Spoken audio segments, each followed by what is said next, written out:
Guys কেমন আছেন আপনারা? তো গাইস আজকের ভিডিওটি থামলে অবশ্য আপনারা বুঝতে পেরেছেন যে আজকের ভিডিওটির টপিকসটা কি। একটু ভাই অন্য ধরনের টপিকসের মধ্যে চলে গেলাম, কোনো কিছু মাইন্ডে নেবেন না। তো গাইস আজকের যে টপিকসটা, এই ঘটনাটাকে বাংলাদেশের সঙ্গে ঘটেছে বিমান দুর্ঘটনা নিয়ে, ঠিক আছে?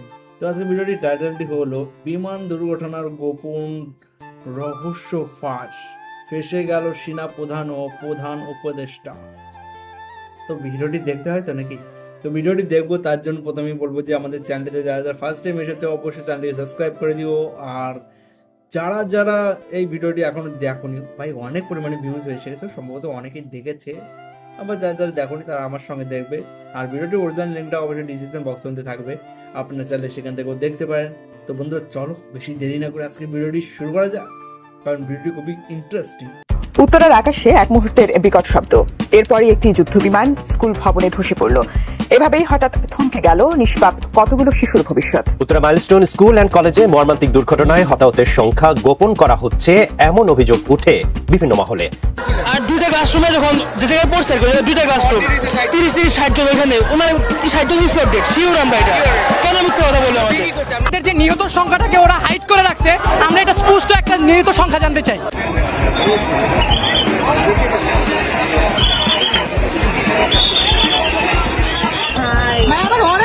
আল্লাহ এরকম গায়ে হাত দিতেছে কেন? কি সমস্যা? আল্লাহ এগুলো কি ভাই, গায়ে হাত দেয় কেন? ওরা বলতে গেছে আমার আর্মিরা কেন আমার টিচারদের গায়ে হাত তুলছে, এটার জবাব আমি চাই। মৃত্যু 250-র উপরে, আপনার আহত আছে 300+, সেখানে বলা হয় 50 জন। কিভাবে? তাদের বিবেক বুদ্ধি আজকে কোথায়?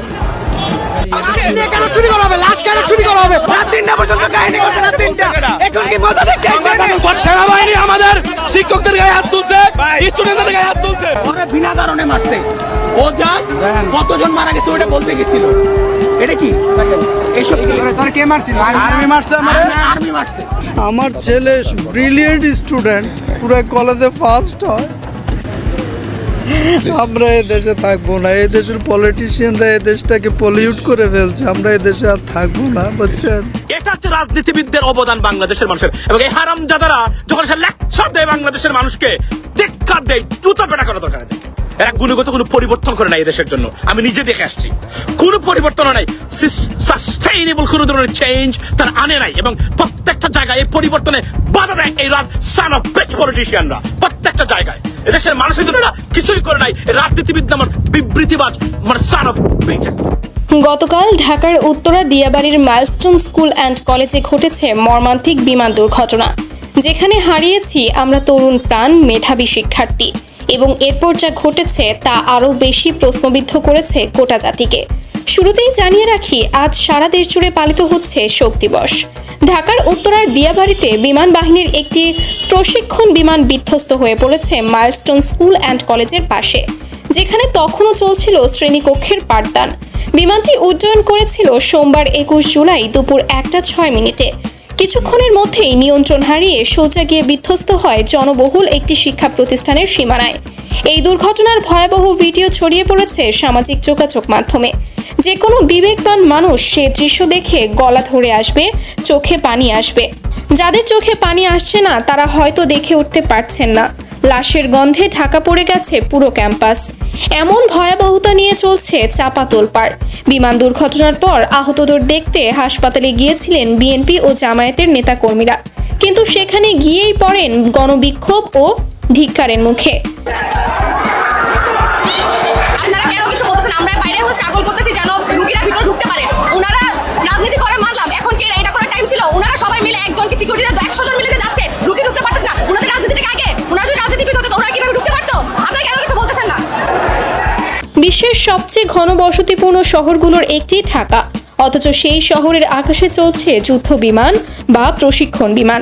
একদিকে বঙ্গোপসাগরের বিশাল আকাশসীমা পড়ে আছে ফাঁকা, অন্যদিকে 5 কোটিরও বেশি মানুষের মাথার ওপর চলছে বিমান প্রশিক্ষণ। প্রশ্ন উঠছে, ঢাকা এয়ার স্পেস কি শুধুই পরীক্ষাগার? এই দুর্ঘটনায় ঠিক কতজন নিহত হয়েছে তা নিয়ে ধোঁয়াশা কাটছে না। শিক্ষার্থীদের অভিযোগ, প্রকৃত মৃত্যুর সংখ্যা লুকানো হচ্ছে। সন্ধ্যার আগেই উদ্ধার কার্যক্রম শেষ হয়, অথচ রাত 2টায় কেন আবারও আসে হেলিকপ্টার বা অ্যাম্বুলেন্স? এই প্রশ্নের উত্তর আজও নেই। 19 জন বলে কিভাবে যেখানে এখনো লাশ হইতাছে। টিচার কত মারা গেল, ছোট ছোট বাচ্চা মারা গেল, রাত 2টার দিকে অ্যাম্বুলেন্স ঢুকছে, অথচ উদ্ধার কাজ আরো আগেই শেষ হয়ে গেছে। আমাদেরকে জানানো হয়েছে যে উদ্ধার কাজ শেষ, আর কোনো ভিতরে লাশ নাই। তো এখন অ্যাম্বুলেন্স কেন আসছে? আমাদের কথা হলো যে উদ্ধার কাজ যেহেতু আগেই শেষ হয়ে গেছে, তাইলে এখন কি করে পুলিশ, আর এখন কেন অ্যাম্বুলেন্স আসবে আমাদের ক্যাম্পাসে? লাইভটা করতেছি যাতে সবাই দেখুক আসলে কি হইতাছে। বিমান দুর্ঘটনার সংবাদ সংগ্রহে গিয়ে বাধার মুখে পড়েন সাংবাদিকেরা। শুধু তাই নয়, কলেজের শিক্ষক শিক্ষার্থী ও প্রত্যক্ষদর্শীদের কথা বলতেও দেওয়া হচ্ছে না। অনেকেই বলছেন এ যেন সত্যকে গলা টিপে হত্যার প্রয়াস। অভিযোগ উঠেছে শিক্ষকদের ওপর গায়ে হাত তোলার মতো লজ্জাজনক ঘটনা ঘটেছে সেনাবাহিনীর সদস্যদের দ্বারা। এমন ঘটনায় মাইলস্টোন স্কুল অ্যান্ড কলেজের শিক্ষার্থীরা আন্দোলনে নেমেছে। বলতে গেছে আমার আর্মিরা কেন আমার টিচারদের গায়ে হাত তুলছে, এটার জবাব আমি চাই। ওরা বিনা কারণে মারছে, ও জাস্ট কতজন মারা গেছে ওটা বলতে গেছিল। এটা কি এইসব কে মারছিল? আর্মি মারছে, আর্মি মারছে। আজ ঘটনাস্থলে শিক্ষার্থীদের সাথে দেখা করতে গেলে ঢাকা বিশ্ববিদ্যালয়ের আইন বিভাগের অধ্যাপক ও রাজনৈতিক বিশ্লেষক আসিফ নজরুলকেও পড়তে হয় উত্তেজিত জনতার মুখোমুখি। শিক্ষার্থীরা বলেন, মুখে সমবেদনা না দেখিয়ে সত্যের পাশে দাঁড়ান।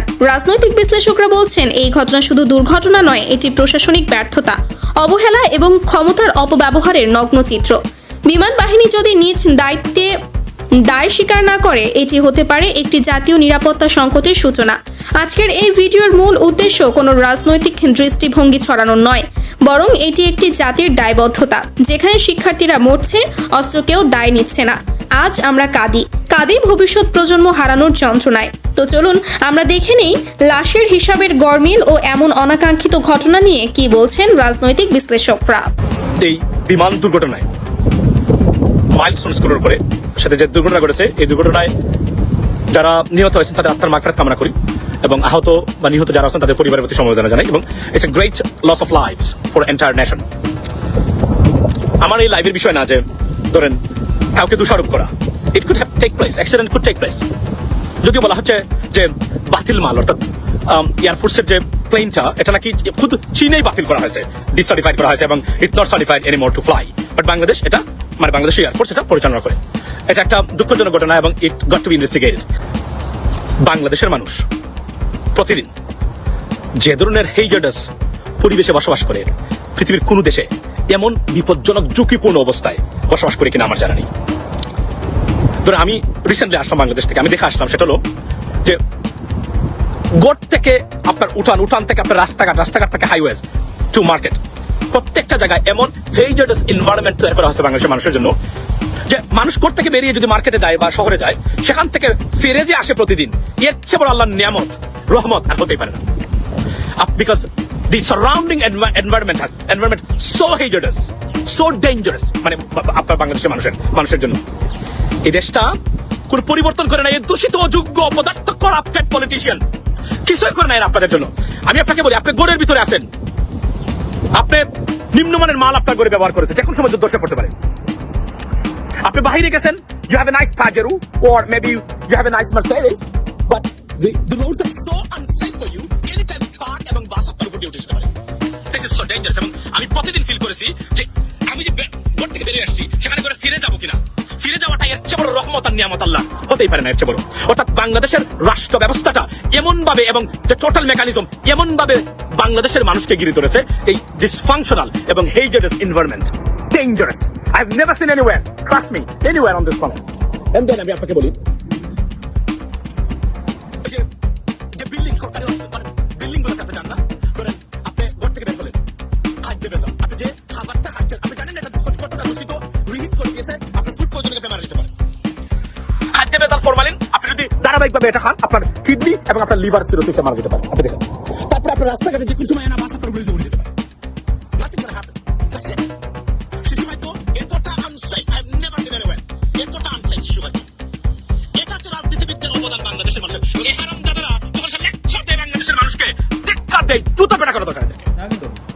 এরা গুণগত কোনো পরিবর্তন করে না এই দেশের জন্য, আমি নিজে দেখে আসছি। কোনো পরিবর্তন নাই, সাস্টেইনেবল কোনো ধরনের চেঞ্জ তার আনে নাই, এবং প্রত্যেকটা জায়গায় এই পরিবর্তনে বাধা দেয় এই সান অফ বেচ পলিটিশিয়ানরা। প্রত্যেকটা জায়গায় এদেশের মানুষের জন্য কিছুই করে নাই, রাজনীতিবিদ আমার বিবৃতিবাজ, মানে সান অফ বেচেস।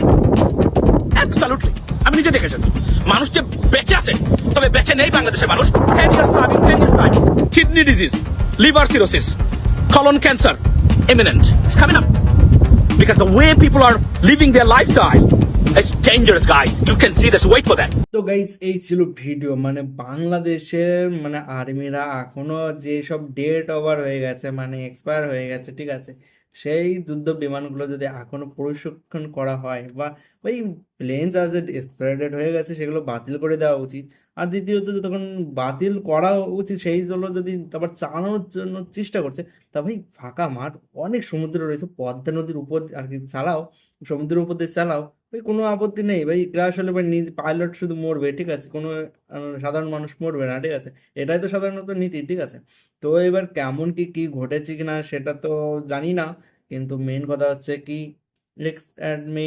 কি যে জেট প্লেনটা বা যে এই যে প্লেন আর কি বিমানটা রয়েছে, এই বিমানটার এক্সপায়ারি ডেট হয়ে গেছে, চায়না থেকে বাতিল করে দেওয়া হয়েছে, ঠিক আছে, সেই প্লেন চালায় কি করে আবার আকাশপথে প্রশিক্ষণ ক্যাম্পাই করায়, ঠিক আছে, এটা হলো মেইন কথা আছে, ঠিক আছে। আর বাংলাদেশের এত খারাপ জঘন্য মানে রকমের আর কি যেটা বলছে আর কি, যে এত মানে সব কিছুতেই মানে ঘাপলা হচ্ছে, টাকা মারা মানে খাওয়া হচ্ছে, ঠিক আছে, বড় বড় সংস্থাগুলো টাকা খেয়ে নিচ্ছে আর ষাট মাল এনে এনে ব্যবহার করছে। ভাই এইভাবে ব্যবহার করলে আর কতদিন চলবে?